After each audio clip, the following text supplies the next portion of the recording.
Good evening and welcome to this discussion of Professor Kendi's book, How to Be an Anti-Racist, hosted by the Office of Diversity, Equity, and Inclusion at the University of South Carolina College of Social Work.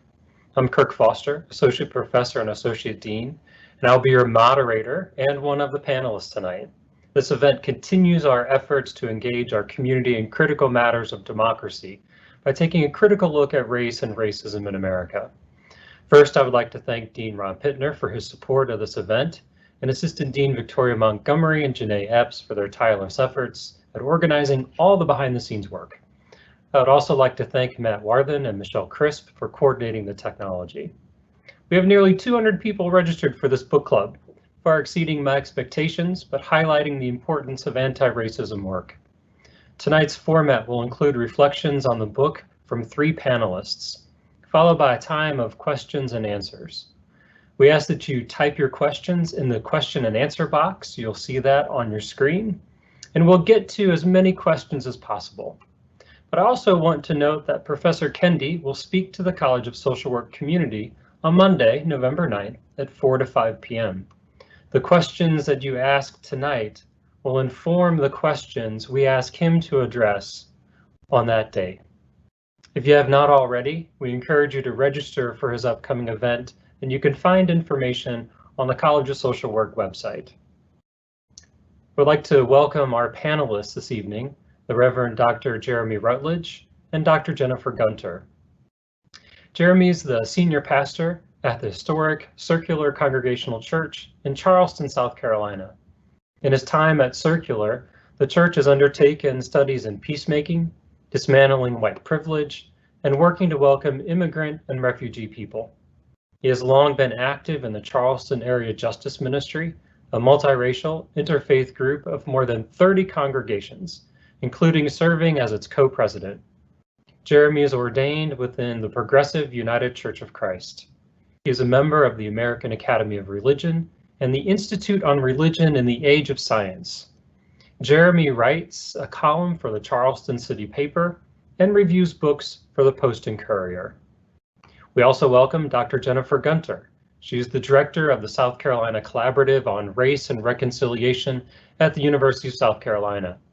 She's a facilitator for the Welcome Table process, a tool to help communities heal from racial divisions that have been historically embedded. Her knowledge that the key to reconciliation is rooted in an understanding of history fuels this work. Jennifer created the South Carolina Youth Collective to help the state grow our own leaders by developing skills and acquiring historic information to increase their ability to change their own communities. She also organizes the annual Equity Summit, an interdisciplinary, intergenerational regional discussion of race and equity, which happens to be scheduled for next week. Before we begin, I want to acknowledge that all 3 panelists are white. This was intentional on my part. My African American friends and colleagues have told me countless times they are tired of trying to help white people understand their racism. I have said too that anti-racism is the work of white people, though obviously Professor Kendi disagrees with me. So rather than burden my African American friends to reflect on Kendi's book, which they surely would have had I asked, and offer you their thoughts on being anti-racist, you will hear from the 3 of us. That's intentional. And so now I would like to use the remainder of my time to offer some initial reflections on the book.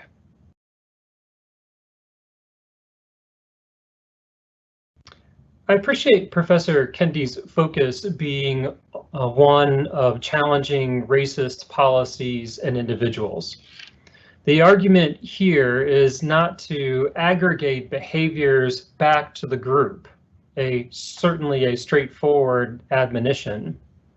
He continually reinforces and refocuses our attention onto the mechanisms that perpetuate and replicate racism from one generation to the next. This admonition to us to reconsider our methods of speaking truth to power encourages us to look with a critical, evaluative eye at the typical efforts that we undertake. He cites public demonstrations as an example, and many of us have either participated in those, especially over the last year or the last several months, or have seen these play out on the news.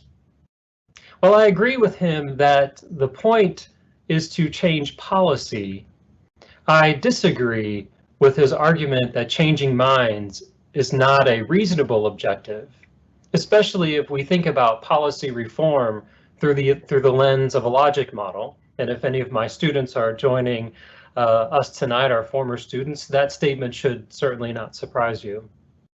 We must change thinking about historical structures and institutions that perpetuate racism, that we have come to take as normative and prescriptive, if we are to enact anti-racist policy.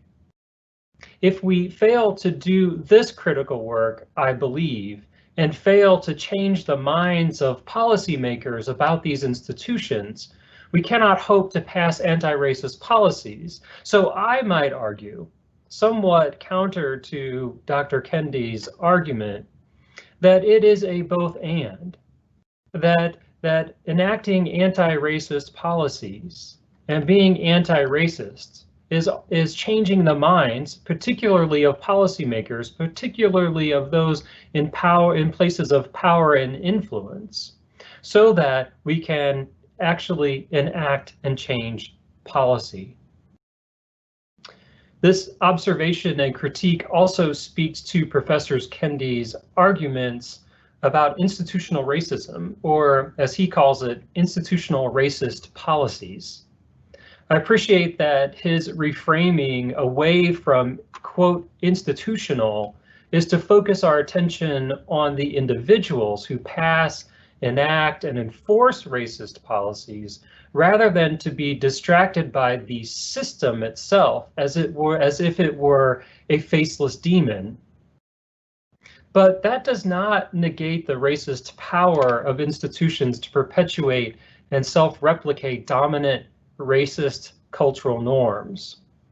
I think the real challenge he gives us in his writing is to make racism within institutions overt, not let it hide behind the system label, and to hold leaders accountable for their decision making. And the second to last point I want to make before turning it over to my friends and colleagues is about the intractable link between race, racism, and capitalism. Race as a concept originated as a way to justify the slave trade of humans, as a way to establish a hierarchy of superior and inferior, of master and slave. Philosophers, theologians, kings and queens, leaders of the new American colonies all articulated careful justifications of slavery rather than critiquing the very economic system that gave rise to it. Racism in America fueled the growth of the colonial economy, particularly the Southern agricultural economy that thrived on rice, tea, and king cotton. We had to find language and thought that kept one group subservient to the other. And in this long process, we established whiteness as the norm and assimilation as the goal. As Professor Kendi notes, we continue to see this partnership between capitalism and racism play out in the wealth gap, in the wage gap, in the life expectancy gap, the educational gap, and so many more gaps between blacks and whites. These gaps are born out of policies that strive to keep certain classes and certain races in power. And I appreciate the policy reforms he suggests: equitable tax structures, wealth redistribution, guaranteed basic income, preventing monopolies and strengthening unions. This certainly is the work of anti-racists. And in closing, I will admit that I struggled a bit with Professor Kendi's assertion that Black people can be racist. I've long argued and taught in my classes that power is an essential part of racism and that whites hold hegemonic power in the United States. Therefore, it was not possible for African Americans to be racist, but instead perhaps discriminatory. However, Professor Kendi challenges this idea, arguing that, quote, Black people can be racist toward white people through articulating that something is wrong with the whole group, articulating that I'm blaming the, quote, white demon or the white devil. And so in all honesty and all transparency, I struggle with this. I fully appreciate his argument that to claim that African Americans are powerless strips away the power that that our African American brothers and sisters have within the society.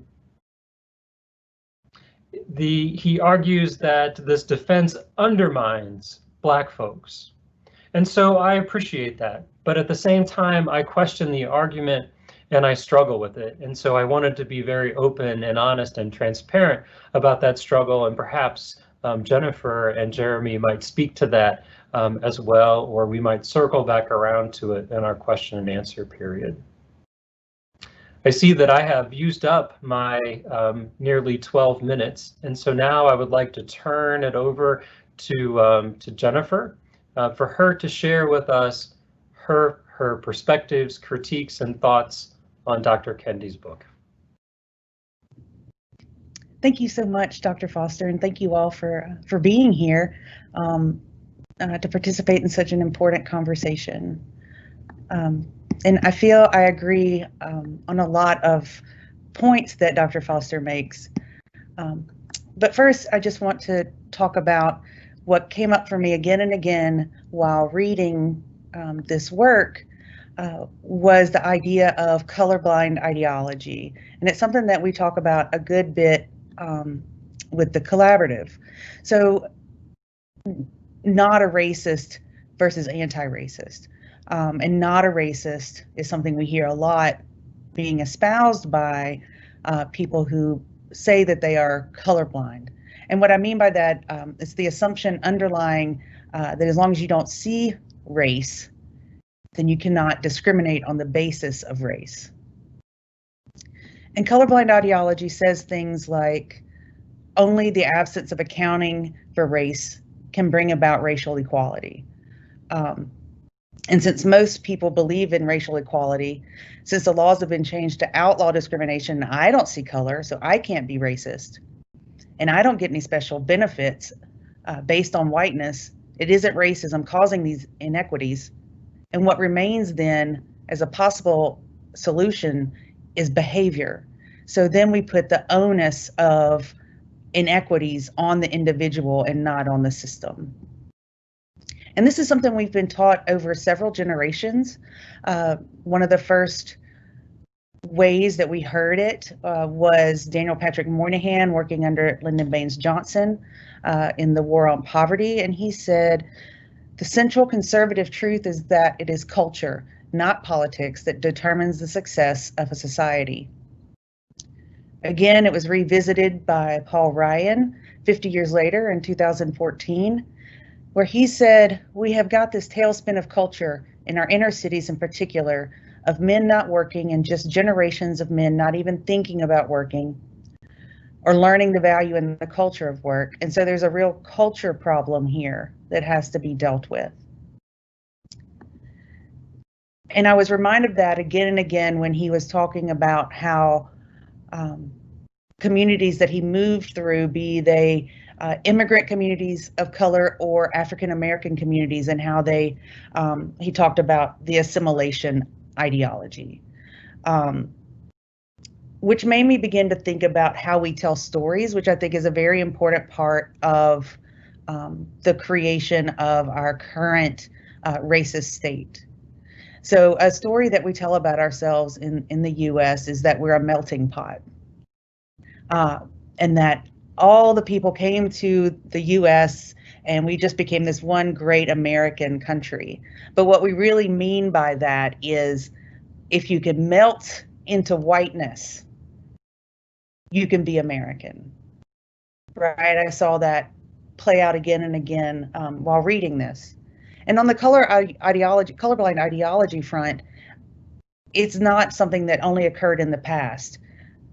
Just this summer in June, Ohio State Senator Stephen Huffman, who is a medical doctor, in talking about the overwhelming effects of COVID on African American populations, said, could it just be that African Americans just don't wash their hands as well as other groups or don't social distance as well? So again, the onus is on the individual and not the system. Like Dr. Foster, I also struggled with the policy question. Dr. Kendi posits that anti-racist policies must be enacted in order to create an anti-racist society. I agree and have come to understand that much of what Kendi writes concerns intentionality. My understanding is that he's saying laws and policies that do not intently include anti-racist language will inherently be racist. However, I firmly believe that in order to advance towards an equitable society, we must change hearts and minds as well. I'm reminded of the Reconstruction era when the radical Republicans ratified the 13th, 14th, and 15th Amendments with their flaws. The violence and hatred that erupted across the southern states and led to the brutal murders and lynchings of thousands of people was not a policy matter.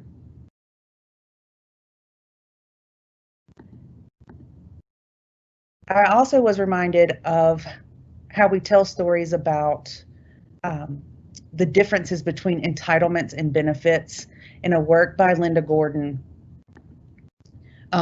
entitled Pity But Not Entitled: Single Mothers in the History of Welfare. And Gordon talks about competing visions of how and to whom public aid should be distributed, how they were advanced by male bureaucrats, Black women's organizations, and white progressive feminists.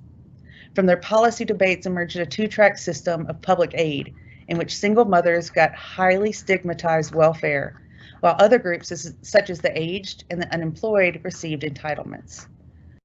And these are stories that we continue to tell ourselves today. And lastly, I was reminded of things that we learned from our conference last year. And I think essential tools in advancing equity. One of the things is you have to listen to people's lived experiences. You have to question your assumptions. You have to be intentional about inclusion. And most of all, you have to make space for the truth. And with that, I'm going to turn it over to Reverend Dr. Rutledge. Great. And I trust everyone can hear, right? I'm the one with the technical issue, so it spooked me for a moment. But I did just want to add my thanks as well to the College of Social Work and to all the groups on campus who made this event possible. And I'm grateful to be with good colleagues and part of a good discussion. And I'm offering these brief reflections from my own experience working for policy change here in Charleston. So I thought the ways Kendi's work interacted with that might be of help to our discussion, and that's my hope.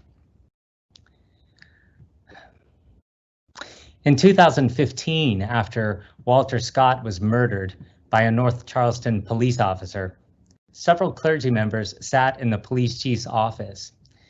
We were representing the Charleston Area Justice Ministry, a multiracial, interfaith network of congregations working to create fairer and more equitable community. We had come to insist on an audit of racial bias in the police department. The chief listened to our demand and then explained that an audit would not be conducted. He was not racist, he said, nor were the officers in his department. We had it all wrong. He ended by telling us, as he had done before, that we should go back to church and mind our own business. I share this story as background to my reading of Professor Kendi's book because the chief's words, "not racist," spoken in the wake of Scott's murder, which the whole country had witnessed because a passerby had filmed it, those words, "not racist," still ring in my ears. So it was with some sense of catharsis that I read Kendi's assertion that there is no such thing as not racist. There is only racist and anti-racist, and along with it, there is no such thing as neutrality. We cannot claim that we are independent agents removed from the questions of the day and the work of the moment, when in fact we are deeply interdependent on each other, our lives and choices having profound effects on either maintaining the status quo or slowly beginning to change it. To suggest otherwise is to live in denial. The police chief in North Charleston offered us that kind of denial in 2015. His assertion, "not racist," was in effect a refusal to take the side of an anti-racist audit of bias in policing.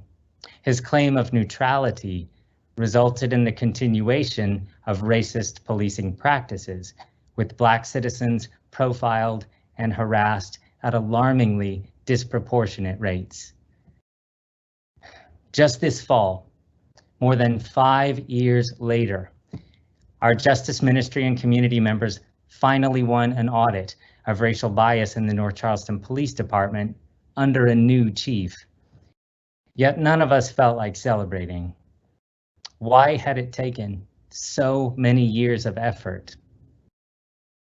In his book, How to Be an Anti-Racist, and its predecessor, Stamped from the Beginning, Professor Kendi demonstrates that we often make a counterintuitive movement in terms of racist systems and practices, rather than beginning with racist ideas, by which we then justify racist policies.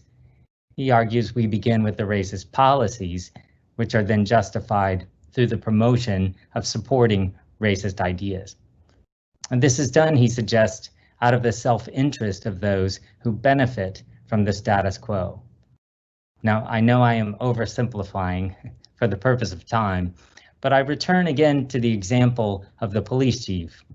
He went to great lengths to justify existing racist patterns and practices within his department.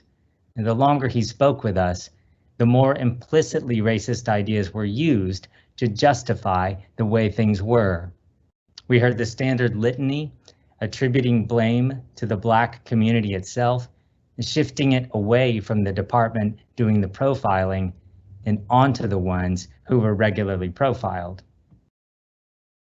North Charleston, of course, is not alone. The defensiveness and denial we experienced happens every day, all over the country. And it is into this context that Professor Kendi offers something genuinely helpful, a kind of confession. If defensiveness and denial are ways of avoiding the truth for fears of what it will show, then confession is a way of telling it for precisely the same reason. Kendi's confession, which is not a religious offering, but a civic one, is that we are each of us enmeshed in American racism. None of us gets to be not racist, and none of our identities is fixed. Rather, we are constantly presented with choices, and we may choose racist or non-racist courses of action. The strength of Kendi's book, in my view, is that he offers himself as an example. If the North Charleston police chief assumed the posture of not racist, then Professor Kendi presents himself in a far less simplistic way. Writing of the varieties of American racism from his own personal experience, he includes more than a dozen categories that we've read, like biology, ethnicity, culture, class, space, gender, sexuality, showing in every case how racist policies and ideas infuse our understanding and need to be intentionally dismantled. Each of us, he suggests, is complex. We may be anti-racist in terms of biology ethnicity, and culture, yet still racist in terms of class or gender or space. We may have made progress in some areas without ever having become conscious in other areas. Again, using himself as an example, Kendi charts his own growth and change, describing a personal history that isn't always cast in the best light. I was once a racist, sexist, homophobe, he writes. If that isn't a confession, then I don't know what is. Yet I think this may be precisely what is needed. Professor Kendi's modeling of complexity in his life and in the varieties of racism in the book invite us to embrace our own complexity, including our contradiction and complicity. As I read the book, I was often reminded of James Baldwin, who wrote in a final essay that complexity is our only safety, and love is the only key to our maturity. How to Be an Anti-Racist offers us a saving complexity. By showing the spectrum on which we all find ourselves, it asks where we are racist, where we are anti-racist, and if we can tell the truth about it with the aim of moving ourselves and the country forward. I read the book in two ways, flipping through the physical text, while also listening to the audio version read by Kendi himself. Many of you have heard him speak or will hear him soon. His voice is gentle and soothing as he presents prophetic and painful truths, part Montessori teacher and part Malcolm X. It's clear that he's telling us things that we need to hear, calling us to new ways of truth-telling, beginning with ourselves, and then moving outward from there. Yet there's something in his tone, more given to self-critique than self-righteousness, that may be just what we need in this moment. It seems to me that more than anything, this book is a work of integrity. I think Kendi wrote How to Be an Anti-Racist to himself. He is inviting the rest of us and the country to join him, and that would be an altogether different path. Rather than saying, not racist, nothing to see here, I hear him saying, racist, and there is much work to do. Thank you, Jeremy, and thank you, Jennifer, for your reflections and those powerful words. I appreciate both of you, and I appreciate you being here to share with us. Again, I want to encourage folks to type their questions into the chat box there, not to the chat box, but the Q&A box. So if you hover over the control bar, you will see Q&A, and go ahead and type those in there, and we will try and get to those. I want to start us off, and yeah, I'm going to put this question first to Jennifer and then over to Jeremy, and it is that struggle that I conveyed as I closed out my remarks, and that struggle is, you know, Professor Kendi's quote that black people can be racist toward white people, and the argument that he makes there is to refute this idea of a powerless defense, that you know, history has shown that the African American community does have locations of power. It certainly doesn't match the power that has been in the white community, but in fact, to make this powerless defense argument is to strip away the power that the Black community itself does have. And so I want to put that back out to both of you. Partly, you know, to hear your reflections on it. I've struggled with this. I reflected on it with my students just this past Tuesday morning, and I'm curious how that rings in your ears, because I also believe that it perhaps rings curious in the ears of many of those who have read and will read Professor Kendi's book. Thanks, Dr. Foster. I struggle with that as well. I have not come to a clear conclusion on where I lie with that question. And what I'm thinking is that there's a distinction between racism and power in my mind. And I'm reminded of the Montgomery bus boycotts, where individuals really asserted their power in that situation. But again, it's the stories that we tell. It was a very drawn out process. It was 40,000 people walking to work and home every day for 381 days. So there is power there. But every time that I've seen in history, when African Americans try to show their power, they're met with dramatic and brutal violence. So again, I don't know where I am going to land on that question. Yeah. It's such a good question, and I think my response to it was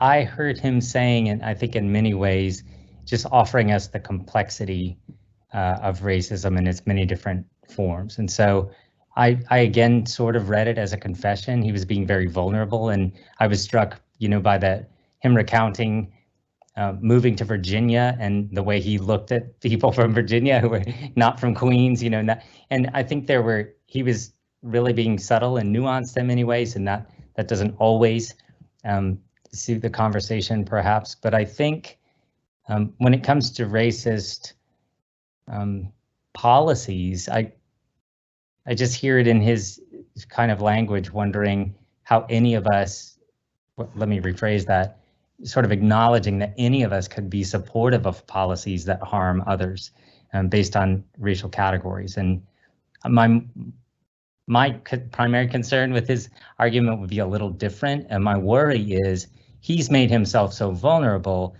and I don't want to let other people off the hook, because I live in what often feels to me like the capital of white anti-Black racism. And I don't really want to take the focus off that very much. The white community where I live is deeply complicit in every variety of racism that he named. So I'm grateful to him for being so vulnerable, but I don't want to take the focus off of the anti-Black racism that's perpetuated by the white community, if that makes sense. And I feel like people could just focus on him and say, oh, look, he's talking about varieties of Black racism. And I think really he's trying to model the spectrum and place each of us on it, or ask us each, where are we on it? Yeah, thanks, Jeremy. I appreciate that perspective, and I agree with you. I think perhaps part of my visceral reaction to that argument is to Professor Kendi's argument is that I don't want to divert attention away from the important work of anti-Black racism that we perpetuate in our society. At the same time, I also, I hear I've heard in my circles, my family circles, my hometown growing up circles, and in Southern Illinois, in the shadows of East St. Louis, oftentimes this phrase, well, Black people are racist too, being used as a way to justify white supremacy, as a way to justify white racism, and the racism, that the anti-Black racism that whites perpetuate, and so I don't want to use this argument that Professor Kendi advances, that Black people can be racist too, as a way to shield us from those important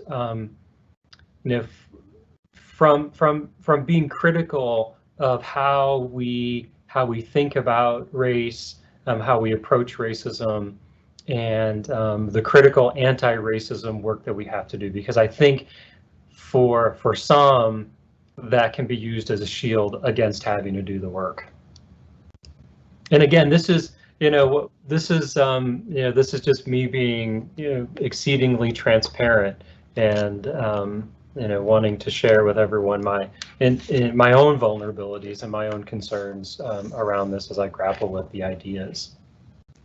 And Jeremy, I want to stick with you for just a second, because you raised an important issue about complexity, and complexity as Professor Kendi unpacked it, but also as as you have read other liberation theologians, and so you noted sort of confession and complexity. I wonder if you can talk about the power of confession in embracing our own complexity. What, from your read and from your own experience, what is the power that rests in that confessional moment that allows us to embrace our own complexity?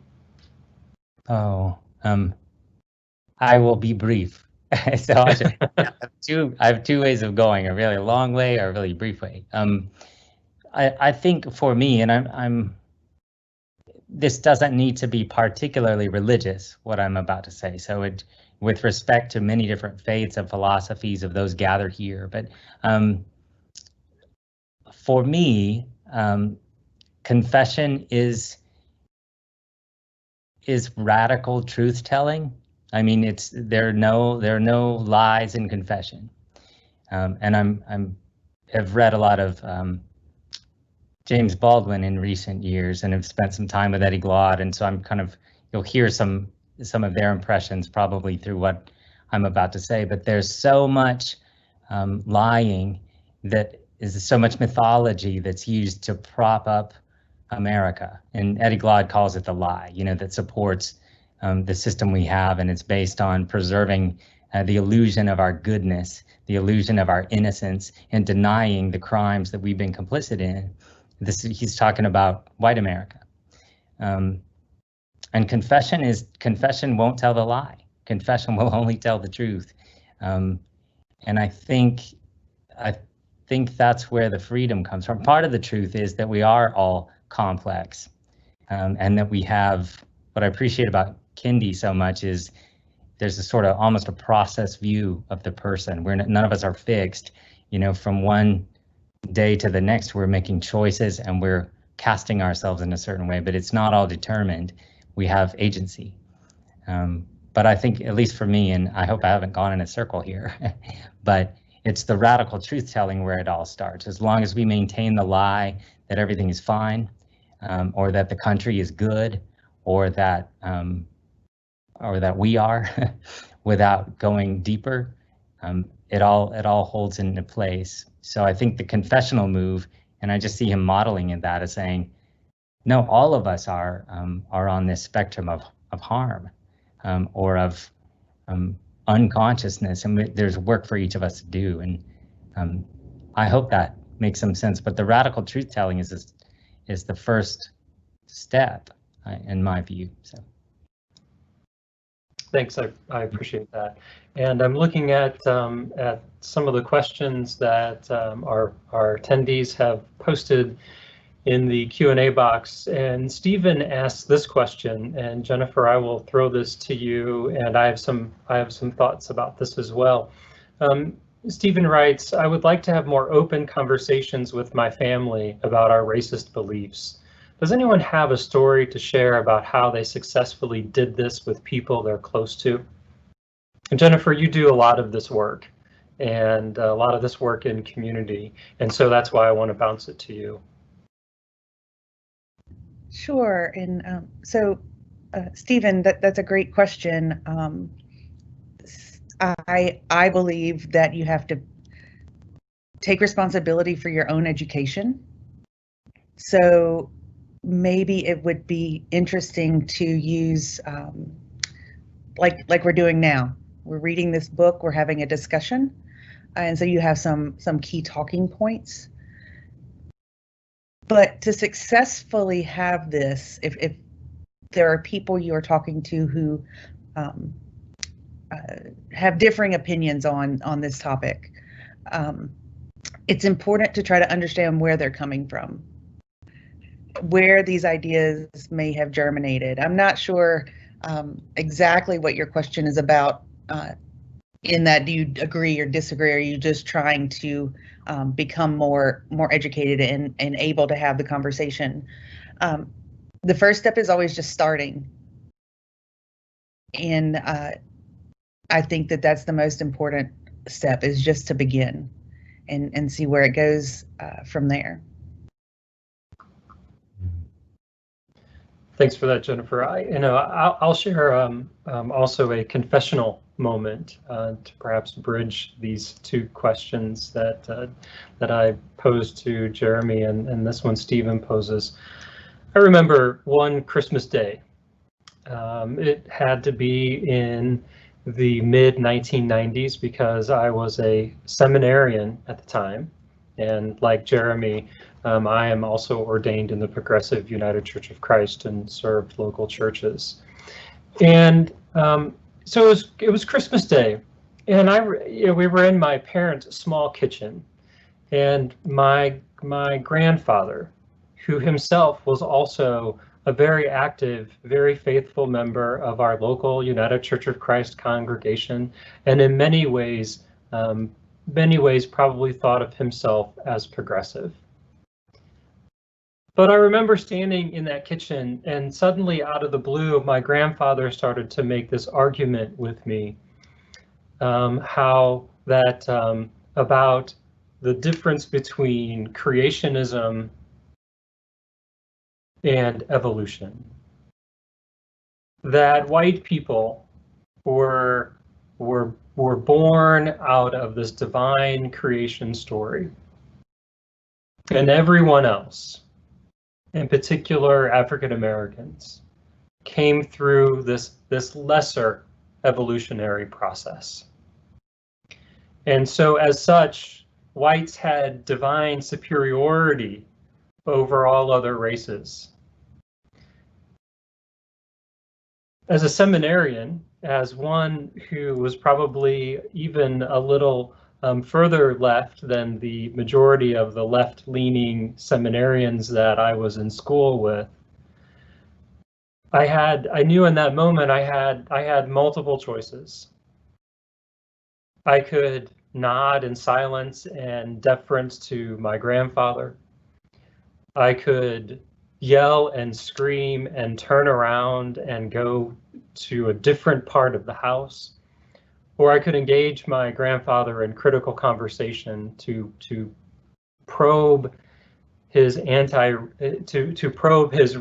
ideas in that very moment and call it racist and not let him off the hook.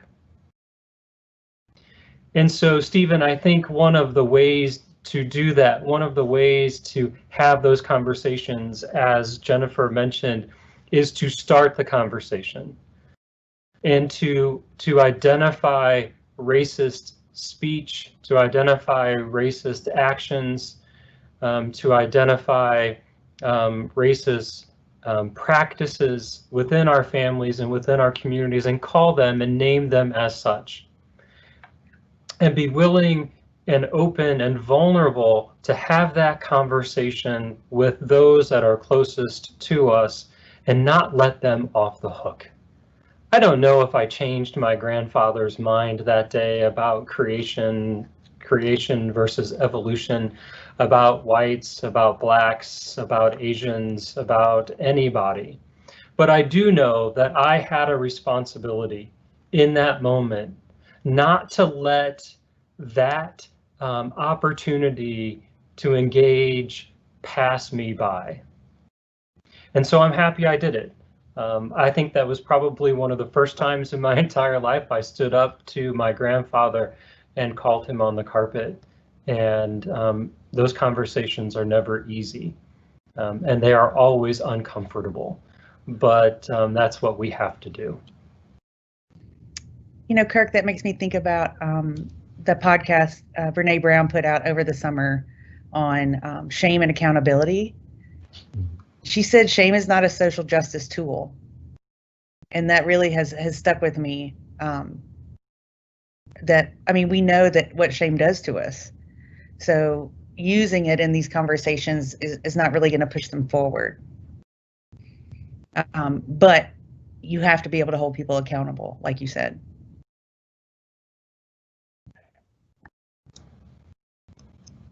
Jeremy, I didn't know if you want to chime in. I saw you a lot of head nodding as I was sharing my story, but if you want to engage with that, great. If not, there are additional questions. So sure, I would just add that I think part of the work of being an anti-racist, especially a white person, is just to interrupt racist patterns. And I know it's hard to do in the family. I've done it. I do think it gets a little easier, but I do think also there's an ethical and responsibility to interrupt a pattern or to interrupt a sentence or to counter. And it never hurts to use to speak for ourselves. So I remember when I first started to raise my own voice, and I was a quiet kid, you know, at the back of the class, making good grades, drawing no attention. But I remember the first time just interrupting something and saying, I wouldn't say that. And then, you know, then all heads turn toward me. And I didn't know what I was going to say next. I just knew that somebody had to say something, you know. So I just want to encourage the risk taking of interruption, you know, disrupting patterns. And I acknowledge and honor that it's not easy, but it's vital. So I wish you well as you try, you know, or as you begin. thanks to both of you, and thanks, Stephen, for that great question. And that really leads us into Rebecca's question. And Rebecca writes, I want to make an impact in the area of racist policy, but I don't know where to start. What are some things I can do as a person without much knowledge or experience in this area? I open that up to either you, Jennifer, or you, Jeremy, to lead us off with that. So I've been using this analogy. Remember back to March when COVID first started rearing its ugly head. You know, I'm gonna tell y'all, I shut down. I felt overwhelmed. It was global. There's nothing I can do about it. And I just did nothing for like 2 weeks. But then I started thinking, you know, I can do something. And like, I can make sure that my house has toilet paper. And so I did. And then I can make sure that my neighborhood has toilet paper. And then I can make sure the people at my office have it. And then I joined a mutual aid organization where we began to make sure the broader community has that. And I look at trying to tackle racism in a very similar way. I can't do anything on a global scale, but I can certainly make sure that my house is anti-racist. And I can certainly make sure that my office is anti-racist. And you do that with intentionality. Look at where you work, look at your own mission statement, look at your own kind of if you go to a church, what is the mission of your church? Just start local. And many small people doing many small things in many small places make big change. Yeah, I would only add to that it's okay if you don't know where to start. There are often groups in your community that are already doing the work, and you can just join in. I know there are interfaith groups working on racial justice issues in Columbia. I just don't know them all. I'm more familiar with what's happening here in Charleston, but it's okay to find other groups and learn as you do the work. And all the good groups need volunteers and need people to help move the needle a little bit. So my colleagues here may have also good ideas on what's happening in Columbia or where to connect with others, but I know there are ways. And certainly here, thanks Jeremy for that, and Jennifer. Certainly, here in Columbia, with the State House being just 2 to 3 blocks away from my office where I'm standing right now, there are ways to engage with policymakers, but on a smaller scale to begin this work, there are ways to leverage social media. As Jeremy pointed out, there are lots of groups doing lots of things. Find local groups or even national groups on Facebook, on Twitter, on Instagram. They are usually pushing out information about webinars, about demonstrations, about educational sessions, about policies that you could review, or bills within the state legislature that are coming up that you can call your elected official, state your position, argue why it is that you believe they should vote a certain way on that particular bill. So there are big ways, small ways, and oftentimes we get into larger and larger work through some of these smaller activities. Like I said, just seeing what some of the groups out there are already doing, and leveraging social media to do that, and start engaging in some conversations, engage the material that they present, and go from there. So I think that's probably one of the ways to start it.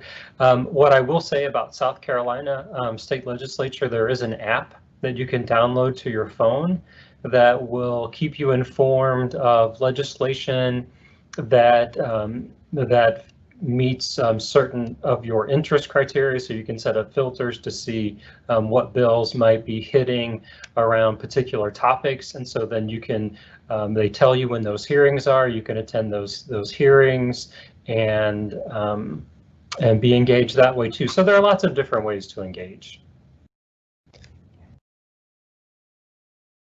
We have about 8 minutes, and so I'm looking at the questions. Janae, one of our staff members here at the college, asks, do you have any recommendations on how to be an ally and not take on the mantle of savior?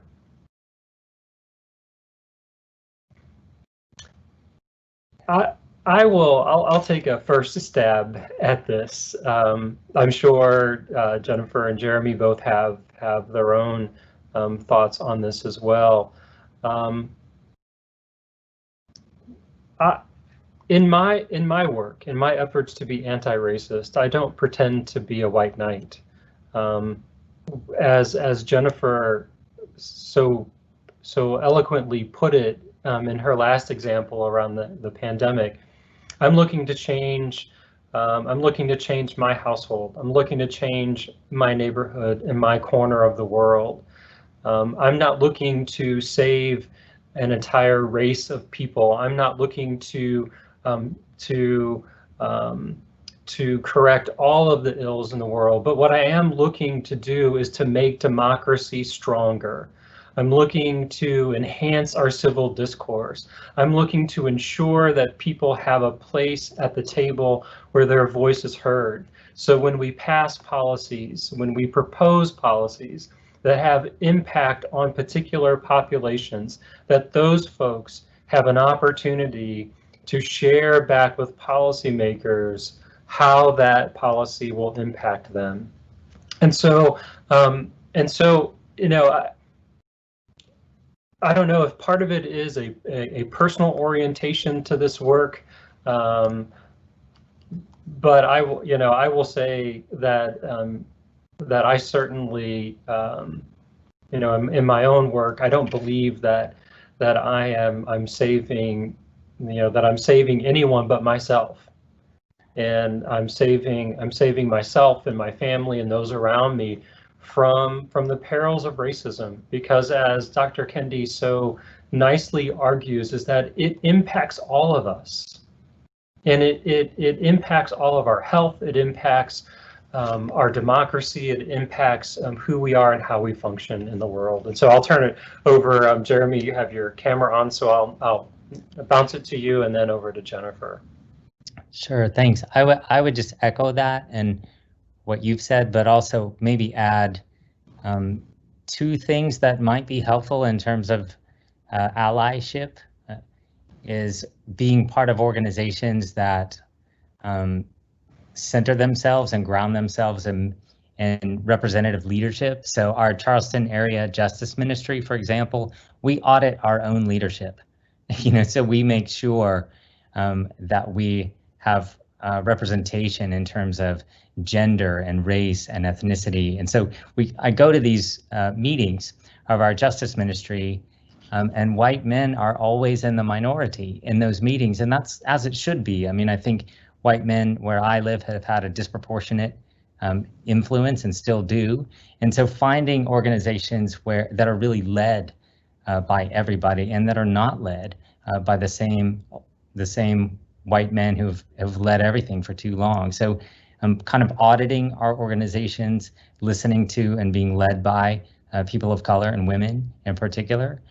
And then I would also maybe just add, this is playful, but also serious, to get a therapist or, to do some work on yourself, or all of us. It's hard work, but the work of being an ally is not about my feelings.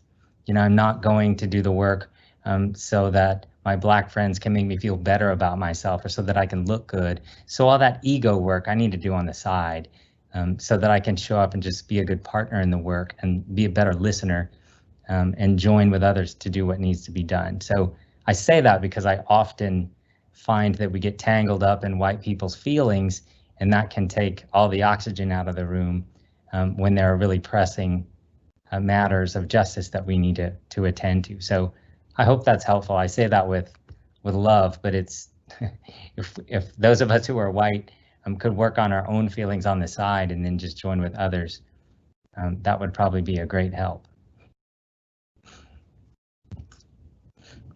I love that.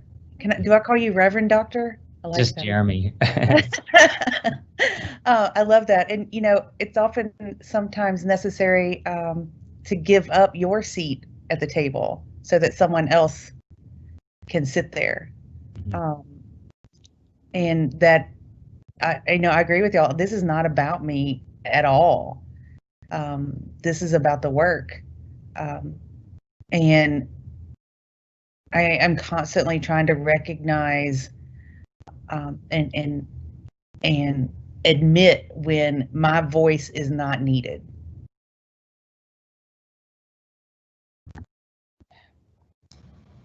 Great.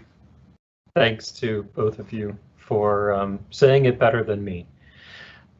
We have about 2 minutes left, and I see a question that I believe comes from our dean, Ron Pittner, and so I want to put this out there. I will paraphrase it a little bit. The question comes to us: if a white person perpetuates racism, they do not lose anything, i.e., they do not lose the power the system grants them. That's racism. If a person of color perpetuates racism, they do not gain anything. That is, they cannot gain power that the system does not grant. So from Beverly Daniel Tatum's perspective, what does Kendi suggest are the systemic gains for a person of color being racist? Or just generally from your read, what does Kendi suggest are the systemic gains for a person of color being racist?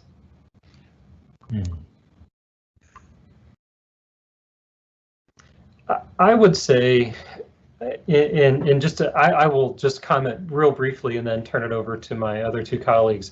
The argument that Kendi makes is that this powerless defense, he argues, strips away the power that African Americans have been able to get in society, and to make this argument that that we have no power, then that ignores the elected officials. It ignores the bus boycotts. It ignores the labor union strikes. And it ignores all the power that comes from those types of activities and from those persons in positions of power to make change. And in some respects, I think he would argue that it absolves elected officials, you know, our congressional elected officials, our mayors and our state and county elected officials, of their responsibility to use the power of their elected office to pass anti-racist policies. And so I'll stop there. Jennifer or Jeremy, did either one of you want to chime in? So sadly, I'm unfamiliar with Daniel Tatum. I've not read that, but I think that's a great question. I don't know, and I don't know that he really, in my opinion, answered that question in this work. Yeah, I'm going to need more than 2 minutes to think about that and respond. Right, and I can only add, and I don't know if this is helpful because I'm not as familiar with that argument either, that author. The only example that came to mind is I thought of a friend who was a Black activist here in Charleston who has become a Republican in the last year, which has been very controversial. But I hear in his voice, at least what was at stake for him, was he was so weary of feeling like Democratic candidates came through his neighborhood every year of his life and made promises and never came back. You know, nothing ever changed. And I hear in him a weariness of that and a search for a different kind of empowerment by, you know, just not doing the same old thing. And I don't know how helpful that is, and certainly that's just one data point. But I do think there's something there in terms of people not feeling heard and their concerns not being addressed over and over again, you know, patterns repeating themselves, people feeling used. But I'm sorry, I can't speak very specifically to the argument at hand. And perhaps that is one we can pose back to Professor Kendi when he is with us on Monday, November 9th at 4 o'clock for 1 hour. So we are just after 6 o'clock, and I want to, on behalf of Dean Pittner and the College of Social Work at the University of South Carolina, I would like to thank the panelists, Jeremy and Jennifer, and our audience for joining us tonight. We hope that this book has stirred in you some critical thinking about the way in which the world works, about your own life, and what you might do to be anti-racist in your own being. We encourage you to pick up the mantle of anti-racism and join us in this journey. As Professor Kendi writes, quote, "These are not permanent tattoos. No one becomes a racist or anti-racist. We can only strive to be one or the other." Thank you and good night. Oh, thank you.